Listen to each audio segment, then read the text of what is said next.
Welcome to the Afterburners podcast. Sam was distracted by his phone briefly, so I'm taking over as brief introductions.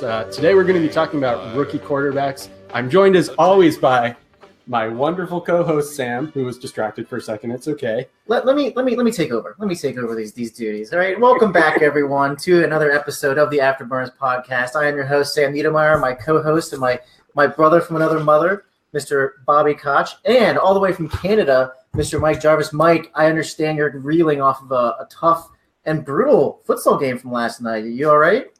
Oh, I'm fine. Yeah, it was a tough one last night. We predictably lost it, like I knew we would, but it was the nature that we lost. It's a recreational futsal game on a Monday night. Yet these people thought the team that we were playing thought they were going out there and playing for the World Cup. So, when you're up 6-1 or 7-2 or whatever in the last 5 minutes, and you got to kick the legs out from the girls from behind and kick me in the leg when I've got the ball covered as a keeper, all the power to you, buddy. You know what, man? Ellen Iverson would fit on perfectly on your team because he's all about just taking like it's practice. We're talking about practice, man. And if the game's already over, like, why are you out there playing hard? Oh, exactly. That's what I said to my teammates. I was like, I can understand if it's a 1-1 game or a 2-1 game, something like that. But you're literally up by like 5 goals with 3 minutes to go. Like, hear Mike tell it. He threw a guy down on the ground, and I think that's kind of similar to what we're going to do to each other verbally today with these rookie quarterbacks. I laid the smack down. We have such a fun show because we've already been talking nonstop on Twitter between ourselves and obviously before the show here. We are going to talk some rookie QBs, and that's basically going to take up most of the show today, Bobby. Real quick, I do have a question for you, though. Do you know what futsal is? Isn't it just soccer? It's like indoor soccer with a heavier ball, right, Mike? Well, the ball's actually the same. It's just littler nets. The ball's the same? I play with a kind of heavier ball. Oh, we use the same ball. Oh, all right. Cool. That's fine. You're basically playing indoor soccer. So anyways, for the listeners, it's indoor soccer. Mike's a big soccer fan. I don't know anything about soccer, but I play goalie from our team. We got the playoffs on Thursday again. We won last week, Mike. I didn't mean to pry in there into your personal games there, but let's get started. This is the Afterburners podcast. You guys can find me at the Needy One. Bobby, rip us off your Twitter handle. Mike, follow up. We're gonna get right into the show, firing on all cylinders. Yep, you can find me at Rekt Fantasy. That's REKED Fantasy. Again, that's my initials. I'm going to say it every single time until people get it. You can find me on Twitter at Mike Jarvis, MikeGervais. Nothing fancy about it. And this is at Afterburners Pod. You can find us on iTunes as well. Make sure you subscribe so that you can get an update every time we go live with new episodes. Of course, if you're watching us on YouTube right now, I apologize for our ugly mugs. Guys, we got some news from last week that we were talking about the quarterback shows last week. We had some sightings. We had Case Keenum moving on, Kirk Cousins going to the Vikings, things like that. Couple other updates. We're going to go briefly. We're going to get you quick hits here, and then we're going to get firing on the QBs. First move, Sam Bradford goes to the Cardinals. Was it a 2-year deal, Bobby? Yeah, 2 years, $40 million was the reported contract. You guys like that move? What do you think, Mike? Don't like it. Why pay $40 million for a guy who's probably not going to play 20 out of those 32 or out of those 32 games? Like, wow, that's a harsh prediction for Bradford. I too am worried about Bradford's knees, but I will say in 2016 he did set the QB completion record for a single season until Drew Brees, who had the record before, came back in 2017 and went, "That's my record, back off," and reclaimed it. The one thing I do like about the move is I do think it gives, if he can play, I don't even know if he can play. I'm assuming the Cardinals did their homework and he can play. It gives Larry Fitzgerald a very easy completion guy. So Larry Fitzgerald can play over the slot, get easy completions from Bradford, and it's good for Larry Fitzgerald's fantasy stock as he goes off into the sunset. Oh, absolutely. I'll agree with that. But Bradford just can't stay healthy, and somebody's going to smack him right in the gub, and he'll be out. One of the hardest things, you can't really make any projections because of injury, so you can't say like, oh, he's going to get injured. But I think it's safe to say a person that has an injury history is a liability, right? So for 2018, 2019 Cardinals, good luck. That's all I can say. Another move, we got the Jets going to jet making moves. They signed Josh McCown and Teddy Bridgewater.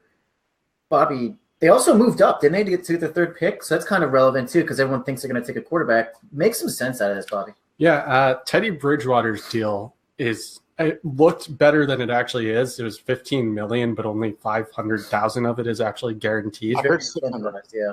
And Josh McCown, I think, got something like $10 million, and supposedly the Bills were after him.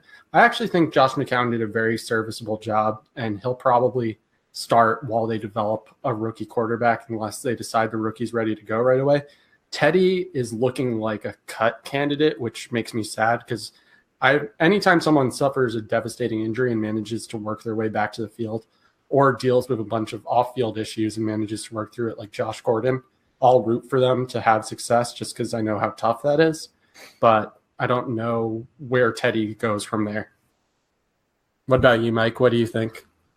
Yeah, that's basically, I'm on the same train. Teddy, whether it be 500 or 600K guaranteed, it's almost as an insurance policy. If, say, McCowan suffers a freak injury in training camp and he can't go, then they'll keep Teddy. If not, they'll cut him. And really, 600 grand to the Jets is pocket change. He's not going to be in their long-term plans at all. And I'm with you, Bobby. McCowan, very serviceable job last year. You let him start and you let a guy, develop under him. I agree. There's nothing more to say about that. I think you guys hit it spot on. I actually didn't really understand any of the deal that Teddy Bridgewater signed, and then I realized it's basically like, most of it, 90% of it is very incentivized. So I'm cheering for Teddy. I think if he gets cut, he'll still land somewhere else, but you really, really got to worry at this point. That maybe he'll go back up Sam Bradford with the Cardinals, reunited, and both of them can have their injury concerns together. It makes sense. I think because I think we're all in agreement that Bradford's going to get hurt, so it's like, Teddy Bridgewater will be available. Yeah. All right, so the Jets actually moved up to the third draft spot, right? And so there's some talk that maybe they're going to take Saquon Barkley, but I think all three of us are in agreement that they're probably going to go with a quarterback for their long-term situation. Now, I'm not saying that one of these guys is going to be available, but of the let's say the first two go running back. First quarterback available is going to be either Josh Rosen, Josh Allen, Lamar Jackson, Baker Mayfield. You also have Sam Darnold. The guys make the case for one of them as the best quarterback that's available this year in the draft.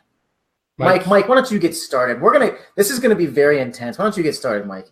All right. I'm gonna go and as the legendary wrestling broadcaster JR would say, Boomer Sooner. Give me Baker Mayfield. I like what Baker did in Oklahoma, especially last year as a senior. You just like him grabbing his crotch. I do. I'm not gonna lie, I like that too. There's a certain moxie to be had, and you need that. And Baker, especially if he goes to New York for the Jets, which I hope he doesn't, because I don't want him there. But at any rate, the Jets, they could turn that into a PR, just a masterpiece. But at any rate, Baker last year, 285 completions, 404 attempts, good for 70.5 completion percentage, 4,627 yards, 43 TDs. That's a hell of a lot of touchdowns and only 6 picks. Some people worried that his feet are a little behind and his footwork isn't the greatest. Some people will also sit there and say, oh, yeah, he's only 6 feet tall. He might have a hard time, seeing over that D line coming at you. I look, again, to New Orleans. Drew Brees isn't exactly a tall fellow. I was waiting for the Drew Brees comparison. As soon as you said 6 feet tall. I was also waiting for the Russell Wilson comparison. I don't know how tall Russell Wilson is. He's short. He's like 5'11". Oh, damn, that's how tall I am. At any rate, but yeah, Brees is only 6 feet tall. He's done all right for himself. Baker doesn't have the strongest arm, but he's pretty accurate. And in today's world, that definitely plays. Like I said, only had 6 picks. He had 8 the year before, and a 70% completion percentage the year before as a junior in the Big 12 as well. So can you imagine Baker Mayfield in New York? I feel like his personality would fit in so well that people like he'd be the most polarizing figure in New York. Exactly. That's what I'm saying. It's a media. I would love it. He'd be a media darling. He'd be a PR, a publicist's dream. He'd basically be Happy Gilmore. Yeah, I think a little bit of both. Like he would be the NFL's version of Happy Gilmore, I think. No, I would probably start cheering for the Jets if that was the case. Like if he goes there and he just becomes a giant like Baker, like what he did basically at Oklahoma, and just kind of like does what he does, I would just start cheering for him. Bobby, you're gonna disagree with Baker Mayfield, right? Yeah, and don't get me wrong, I actually love Baker Mayfield too. He's my second quarterback in the class, and he has a little bit better of a rushing ability than my main guy. But the number one guy for me is Josh Rosen, and part of the reason is that I really like my pocket passers and I've watched now a ton of college game, which, by the way, disclaimer, I am not a film guy. I will watch as many games as I typically can, but I don't watch every single game. However, because the Giants have the number 2 overall pick, I have watched these QBs like a hawk because I want to know who I think they should be taking. And from watching these games, I just really love the touch that Josh Rosen has when he throws the ball. And I'm not typically one of those guys who says, height or anything like that matters. But Mayfield definitely has more upside than Rosen. But Rosen is the safest pick in the draft. Every one of these QBs has their warts. But Rosen seems like his floor is the highest. Not necessarily the highest ceiling, but the highest floor. And if you told me that he's going to be Eli Manning, or another comparison I've heard is Matt Ryan, if he's going to be either of those guys for the next 10 years, I'd gladly take that on my dynasty team, especially because early in their careers, both of those guys had QB1 seasons.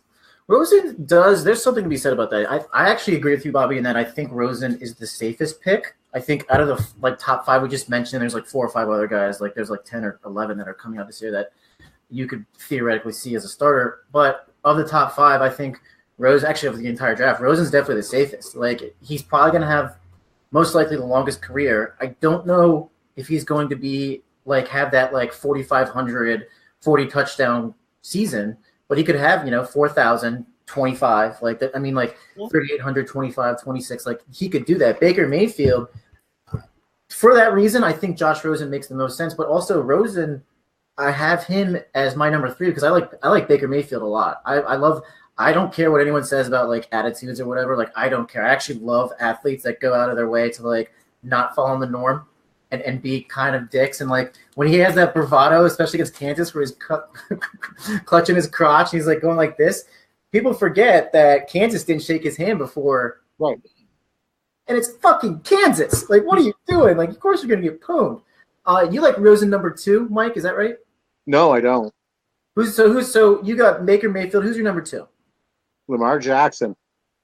All right. So full disclaimer on our Afterburners podcast on Twitter handle, we did not have Lamar Jackson. Now I'm going to talk to the social media guy that's in charge of the Afterburners. I'm going to talk to the intern. I'm going to have a talk with him because my guy is now last right now. I think he's at 9% of the 600 votes we're getting. I'm at 9%, but Lamar Jackson was kind of been written in a lot.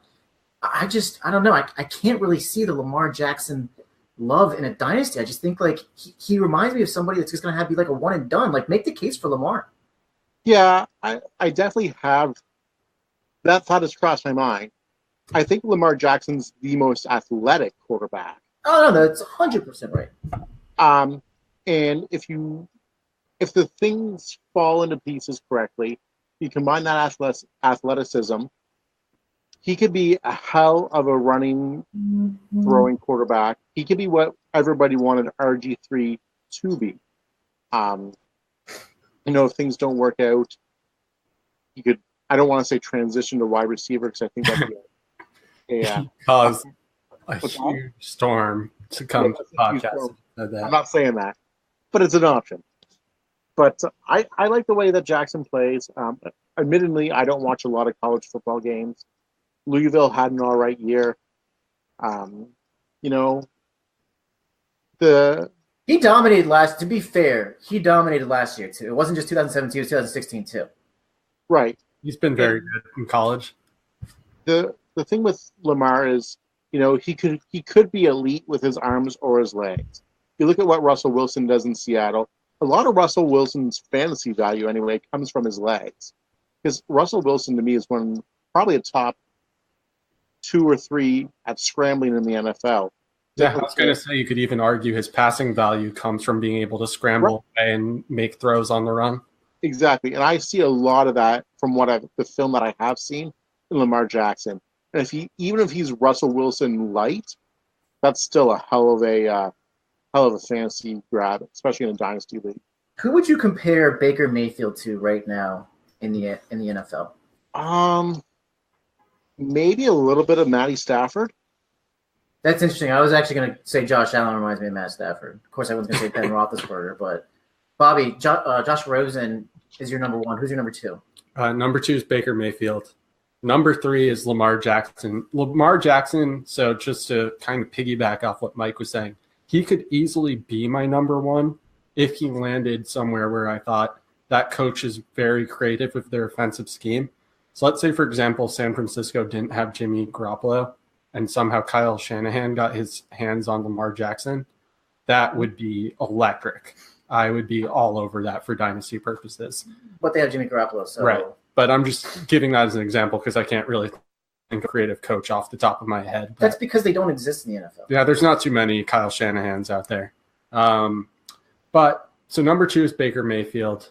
Baker Mayfield, I don't like the Stafford comparison, and that's just because he's a bit more mobile than Stafford. Maybe I'm wrong about Stafford's rushing numbers, but I generally think of him as a slow, big guy, and also maybe that's just because he's kind of goofy looking. He definitely is goofy looking.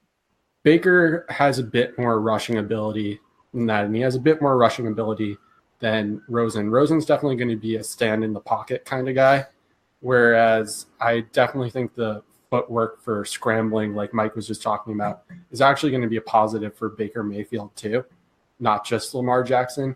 I can't really think of an example. Alex Smith, maybe Aaron Rodgers. Maybe Rodgers is all right at scrambling.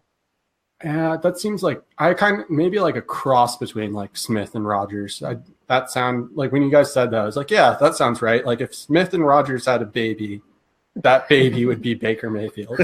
Who would be the man and the woman in this relationship? I think Smith would be the woman. Yeah, he has to be, right?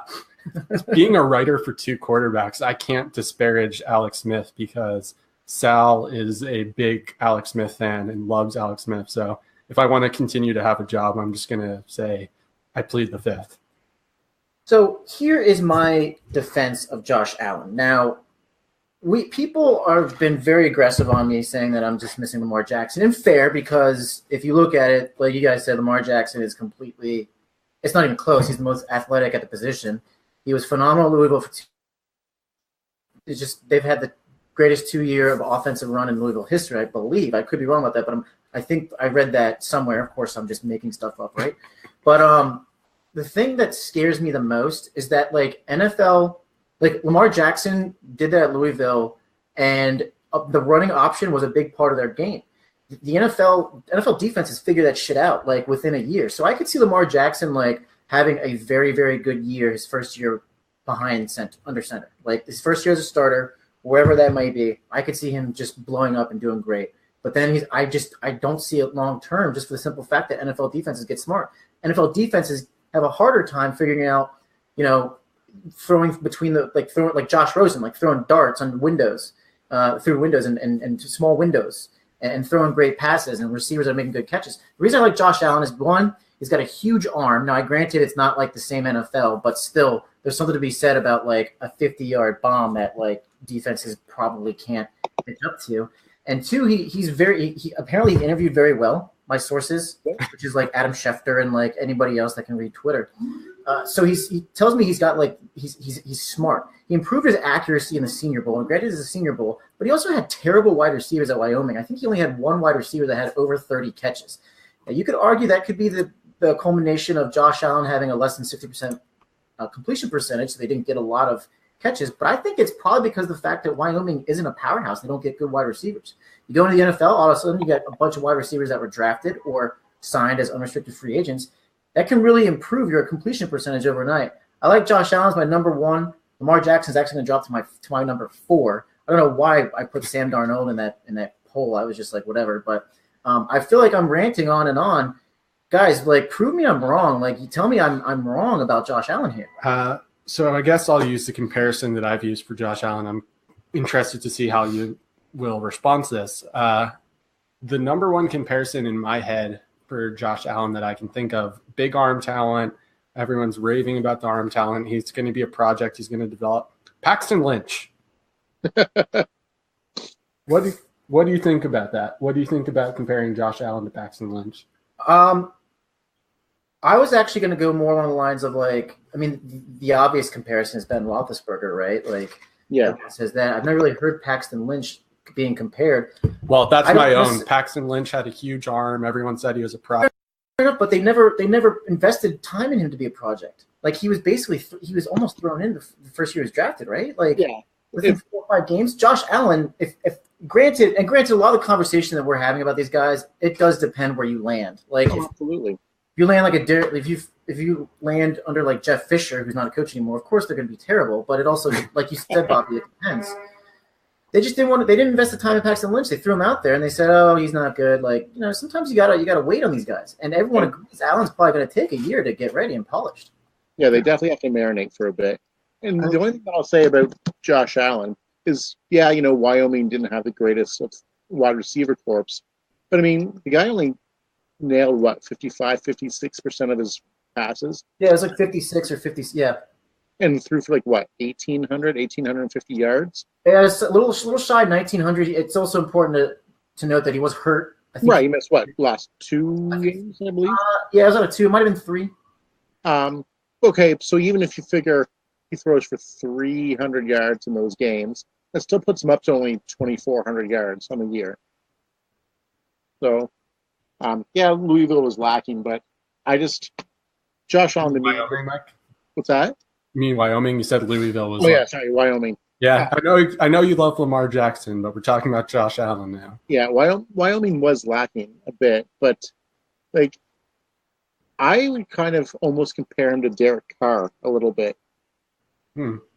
That's interesting. I actually really like that comparison too. It's a smart one.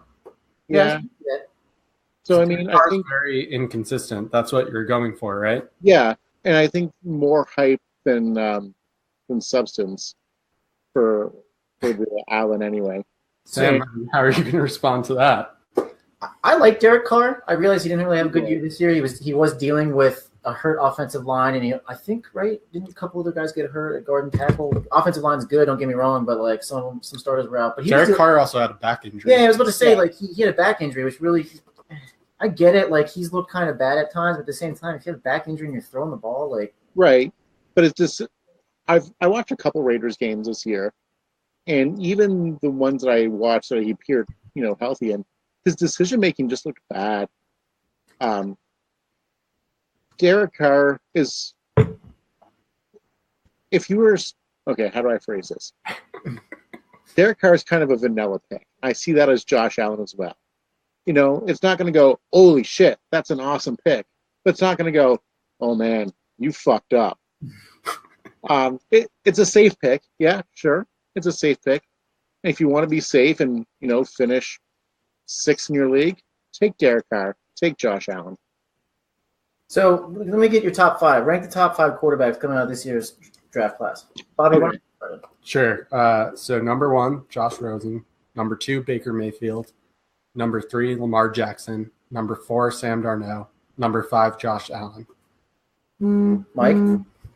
For me, I'd go Baker. Hold on. I got to think about this for a second. I'll give you mine while you're thinking. Okay, you go. Josh Allen, Baker Mayfield, Josh Rosen, Lamar Jackson, Sam Darnold. Sam Darnold, I think, is... Oh, yeah, I did that again. I apologize. Every time I want to make... sorry to cut you off, Sam, but every time I want to make his name fancier than it actually is. It's just Sam Darnold. I apologize that I tried to make it sound French or fancy. I don't know why. Monsieur Darnold. I thought it was Darnold. Monsieur Darnold. Okay, I'm ready. So I'll go Baker Mayfield, Lamar Jackson. With 3, I'm going to go... Darnold, not Darnold. I'm going to go Rosen 4 and Allen 5. Does Mason Rudolph, is he better than that Josh Allen to you guys? Also, should give your ranks too. I just did You him. did. I You did. cut you off. I thought I did him. Here. All right. So I'm going Josh Allen 1, Baker Mayfield 2, Josh Rosen 3, Lamar Jackson 4, Sam Darnold 5. Oh, okay. I cut you off at the end. I didn't realize. That's my bad. Well, you You're the you worst. don't have enough experience being an actual host. Yeah. You tried it. You tried it at the beginning of the show, and clearly you failed miserably. You got to leave the hosting to me. Yeah. Um, Mike, yeah. you want to take that question first? I don't know a lot about him, to be honest. He'd be 5, 6 for me. I'll put him 6. I'll put him behind Allen, just because everything that I've read hasn't put him in the top 5, and everything you read on the internet has to be true, obviously. Yeah, there's nothing fake on the internet. Yeah, nothing at all. So I'll put him 6, so he wouldn't crack my top 5. So for me, I did my superhero quarterback comparisons for 2 quarterbacks, and Mason Rudolph probably got one of the worst ones where I didn't even make him a superhero or a villain. I made him Foggy Nelson. Just Mason Rudolph. Oh, who's that? That is Daredevil's best friend, who's literally just there and like annoying all the time. And I said that because I said his numbers, he had good numbers in college, don't get me wrong. But most of that came from throwing to actual Daredevil, James Washington, who, by the way, if you're listening, random shout out to James Washington. I love him. If you can get him at like the 5th or 6th pick in your rookie drafts, you're doing pretty well. I'm just hearing you love him. You know, earlier we said Josh Allen didn't have anyone to throw to. Mason Rudolph was the opposite. He was made by throwing to someone who was just really, really good. Yeah, Oklahoma State does a really good job of drafting stud wide receivers. So I would want all 5 of the guys we've mentioned before Mason Rudolph on my team before I looked at Mason Rudolph. And I'm talking real team and fantasy team. If your real team takes Mason Rudolph, I will probably feel bad for you. It might work out, but I will just my initial reaction will be, oh, I'm so sorry for that fan base. Mike, Baker Mayfield, where's his ideal landing spot for you in the NFL, like as on an NFL team? That's a good question.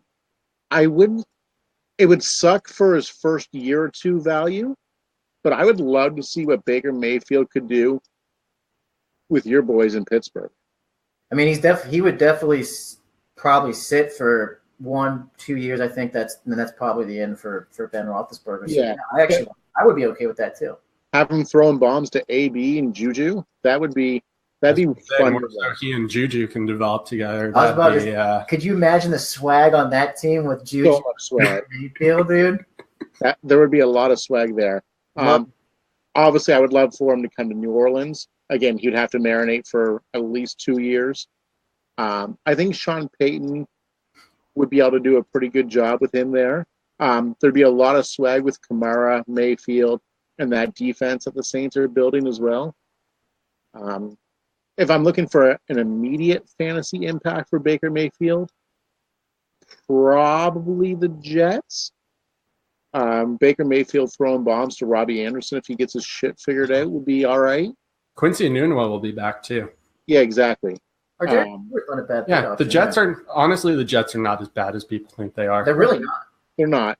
I would say Buffalo, but despite what our good buddy Mark says, nothing good comes from Buffalo.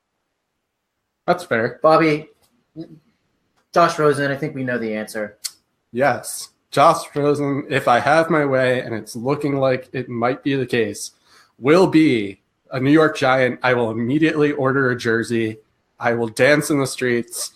But really, Pat Shurmur, for those who don't know, was a former offensive coordinator for the Vikings. If you're listening to a Dynasty podcast, you probably know that already. But he's been really good at developing quarterbacks.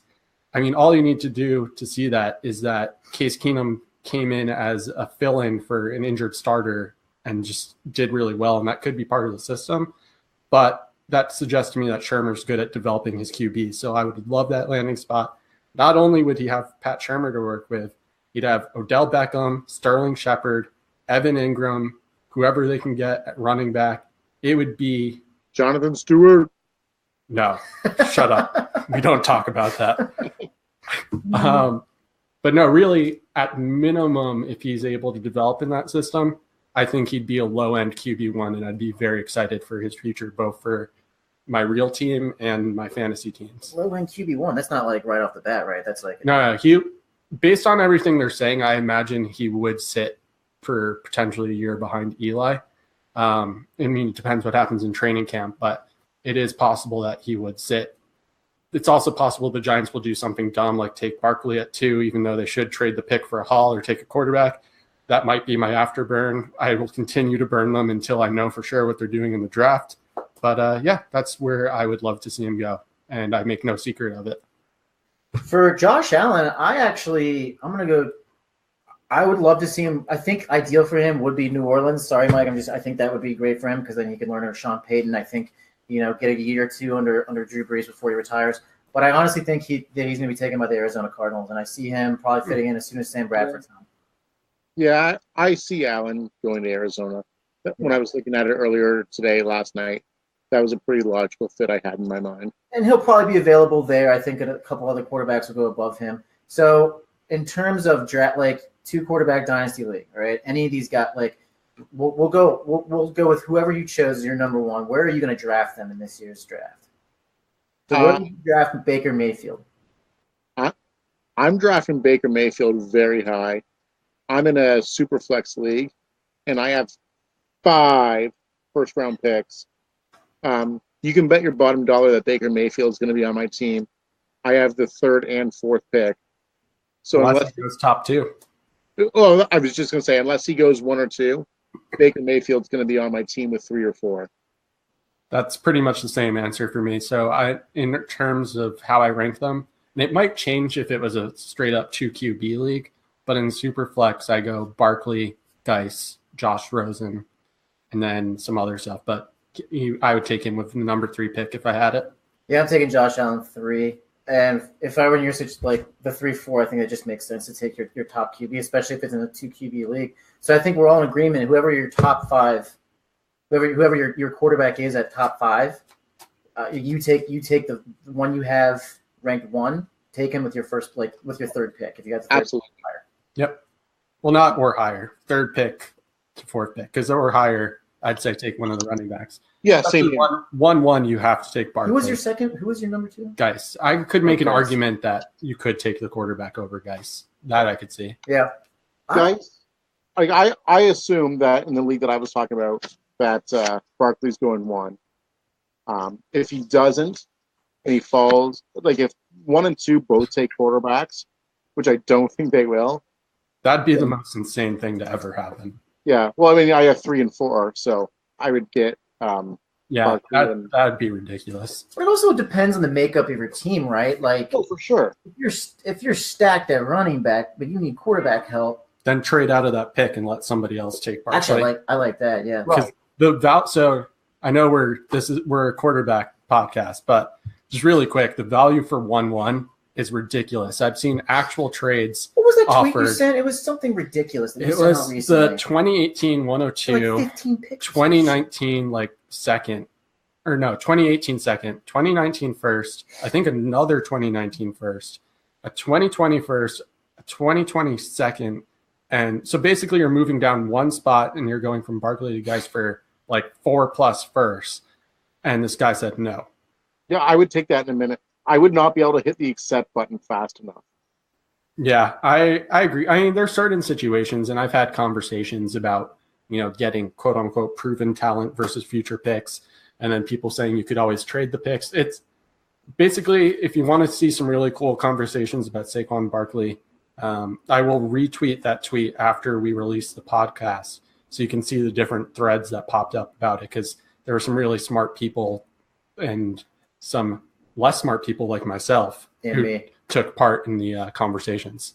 I feel like this is such a deep running back class. Like, why are people getting so caught up with Barkley? Like that, to me, that value is so disproportionate to what Barkley is, especially in this year's draft. I don't understand it. It is a super deep draft. It's a super deep running back draft and a super deep quarterback draft. Guys like Chubb are going to be available if you drop down. Like he's just going to be available. Mikal, I don't know how to pronounce his last name.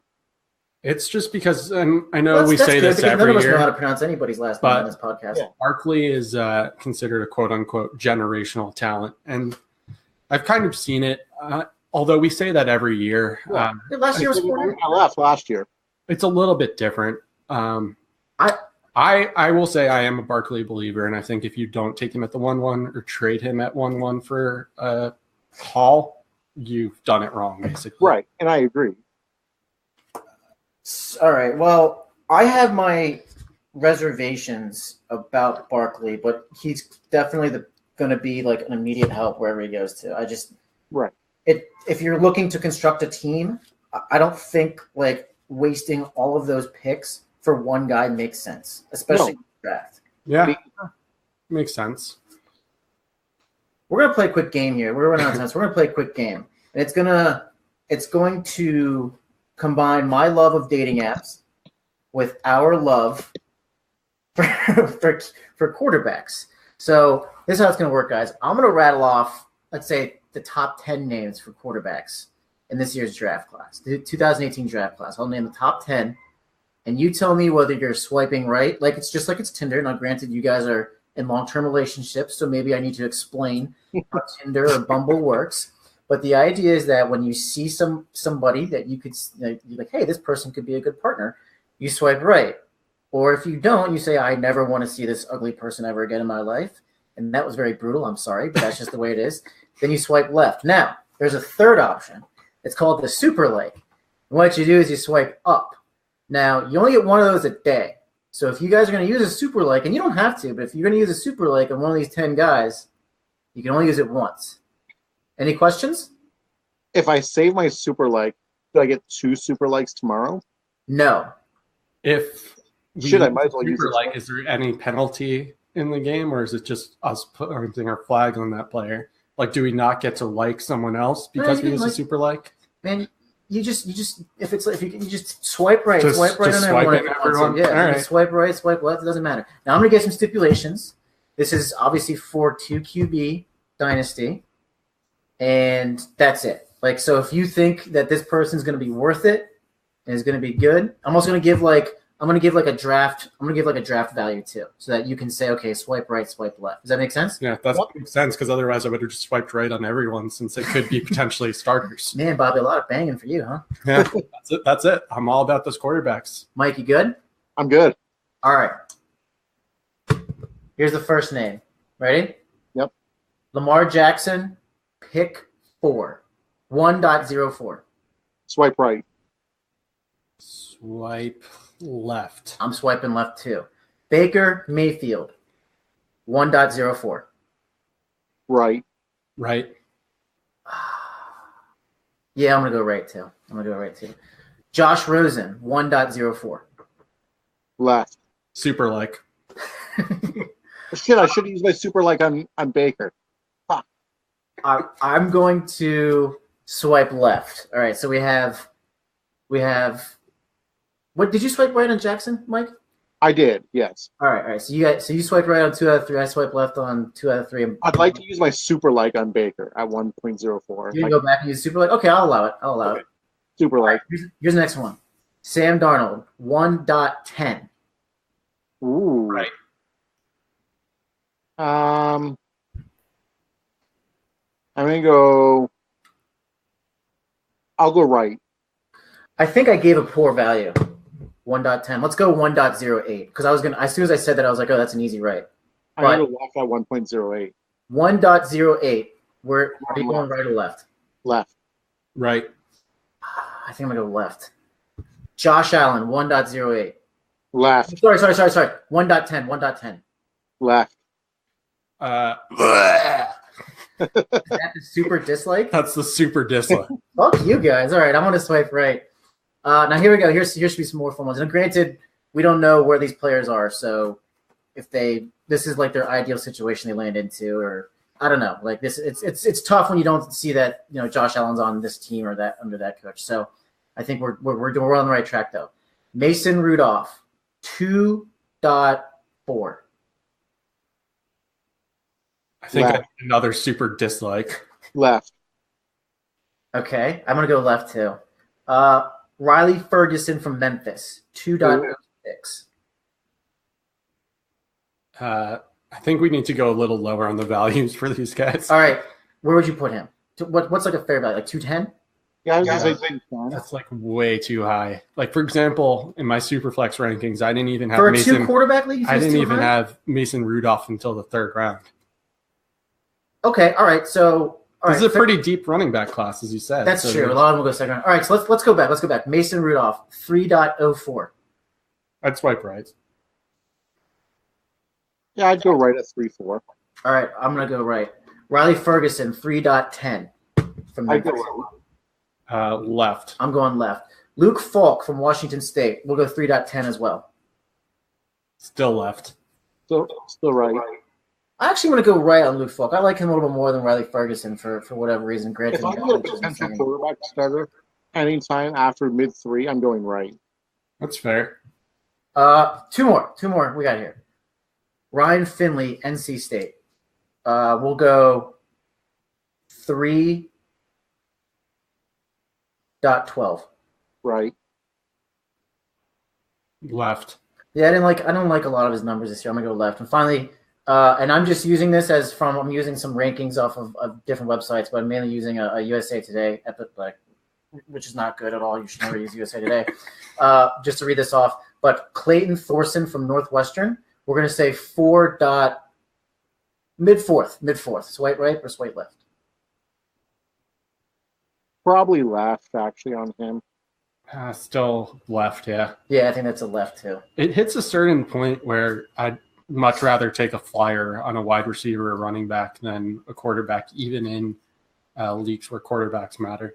I feel like, yeah, I'm with you on that. I feel like you much rather go with the upside of wide receiver, right? Yeah, I mean, basically, Mason Rudolph, maybe Loletta is another guy we didn't mention, but Loletta might be like my cutoff. I probably have him at like QB7 in the class. I think that's my like absolute, like, I'll grab this guy, and after that, I don't care anymore. Yeah. Sound analysis there, Mike. We're going to finish up. We're running out of time, even though we control the time and we can do whatever we want because we have no sponsors. So if you're listening, and you want to be a sponsor, please email us or DM us on Twitter. Oh, actually, real quick, speaking of sponsors, so Jake Anderson, NFL Draft Talker, makes all graphics for different people. He's done a bunch of my Twitter profile pictures for free because he's just a great guy, but you should definitely check out his stuff. Almost everyone on fantasy Twitter at this point has some kind of graphics from Jake, and he will gladly do it at a pretty good rate for you. So everybody make sure to either hit up Jake for graphics or hit me up and I'll put you in touch with Jake. Yeah, he's at NFL Draft Talker, right, on Twitter? NFL Draft Talker. Give us one final comment on selling Baker Mayfield. Like, sell us Baker Mayfield one final time. Baker Mayfield can be the face of your franchise. Not only will he win you games, he will put butts in your seats. Even if he sucks that first year or two, people will come and they'll say, I want to see what this guy can do. He'll bring in revenue. Final sale on Josh Rosen, Bobby, go. First of all, New York. He is Jewish. I am Jewish. I'm surprised this didn't come up earlier. He will play to that market. That has nothing to do with how I feel about him, though, which is that he's very smart. He's well-liked by his teammates, despite what everyone makes you try to think, because every teammate he's ever had, more or less, has come out and said, I don't know what these reports are about. I love this guy. And they even said he matured over the years. So Josh Rosen in New York, perfect fit for him. And Giants, if you don't do it, I will probably cry on draft day. Not probably, you will. That's accurate. Josh Allen's going to be your QB dynasty. Is going to be one of your QB dynasty quarterbacks. One of your two QB quarterbacks in dynasty football. Wow, can I just get this out? For today, Junior, the next decade, but just not in 2019. It'll be 2020 before it's. He's struggling to say it because he doesn't truly. All of the entire decade of 2020, Josh Allen will be your quarterback in dynasty football. Now, without burning me, Mike, do you have a burn of the week? We got to get into our afterburns of the week before we sign off. I do have an afterburn of the week. Give it to us, baby. Lay it on us. So, if we're talking stereotypes, as Yes, we love stereotypes. most of you know who listen to this, I am Canadian. And a stereotype of Canadians is we're very polite. I think I generally fit into that stereotype. It really irks me when I go into an establishment, whether it be a restaurant or a clothing store or whatever, and I greet the person working and I say, "Hi, how are you today?" And they say, "I'm good." And they stand there and look at you. And they don't even answer? No, they just say, "I'm good." They don't even ask you how you're doing? No. And, well, you shouldn't say I'm good. You should say I'm well, thank you. But anyways, so yeah, I was in a restaurant. I won't name it, but it has a golden arch as its emblem. Wendy's. Yes, Wendy's. So I felt like getting a little ice cream treat. So I went in there and I said to the girl, I said, "Hi, how are you today?" And she says, "I'm good." And then just stood there, nothing else. And so finally I said, "Yeah, can I get a cream egg McFlurry, please?" And nowhere on their menu do they post what size they have. Wait, are you burning McDonald's again? Haven't we done this before? I burned Wendy's last time. And then they gave you the same response where they just said, "I'm good"? Because I remember Wendy's did that too. What's with the service in your area, man? They're not good. So yeah, anyways, I'm burning the McDonald's for the people who just don't know how to interact with people. It's not hard. Just engage me. That's all I ask. Bobby, what's your burn? Please give us something other than a fast food restaurant. My burn is going to be my bladder, because I just drank an iced tea before we recorded this, and I could not hold it long enough to finish the podcast. Mike did an admirable job of stalling while I had to run to the bathroom, but my bladder just couldn't hold out. It needs to toughen up. So that's my burn of the week. I got a burn. What'd you say, Mike? I said I had Bobby's back, bro. Yeah, man. I was gonna make a comment that he wanted to go take a deuce or something, but that's not the case. My burn is going to Oxygen Network. I don't know if you guys saw, but on Sunday, something was trending. Aaron Hernandez was trending because dummies were watching Oxygen, this Aaron Hernandez quote-unquote documentary, and it was a two-parter. The first part was all about how he grew up in a troubled childhood, and all this other stuff. And the second part was how he didn't murder someone. Keep in mind that the evidence is pretty slam dunk across the board, but apparently people are law experts now saying Aaron Hernandez was set up and it was all circumstantial evidence. People, no, he murdered a human being. He also shot someone in the car when he was at University of Florida. I don't know what these dummies, I don't know if they watch too much Law and Order and think circumstantial evidence is, you got to see him do it, but it was pretty slam dunk. Oxygen, you have created a generation of fucking dummies again. Thank you. Mike, did you hear that? He tried to blame you for Aaron Hernandez's murders. I did. Next thing I know, I'm going to have some people knock on my door, and I'm going to be indicted for this. Thanks a lot, Sam. Thanks a lot. No. I'm pretty sure since Trump became president, your extradition is no longer a thing with Canada. You guys kind of severed diplomatic communications with us, so you're good. Oh, sweet. I'm safe then. This is a good episode, guys. We are running out of time. Don't forget to follow us, listeners, at Afterburners Pod. Subscribe to iTunes. You'll get to know exactly when new episodes come out, so you don't have to wait for it to upload to iTunes. Notifications sent directly to your phone. You can find me at The Needy One. Bobby, Mike, give us your handles and take us home. Yeah, one other quick note. We're on Stitcher now, too. Stitcher, Podbean, and iTunes. So anywhere you listen to podcasts, you can find the Afterburners Pod. And we put that link in our Twitter handle for everybody to find. You can find me at Wrecked Fantasy. You can find my work at DLF Football or DynastyLeagueFootball.com. And you can find me at 2QBs. And Mike, take us home. Yeah, real quick. I retweeted a tweet last night, I believe it was, for a very important poll that the three members of the Afterburners got it into. It is, what show is better, Saved by the Bell or Boy Meets World? Wait.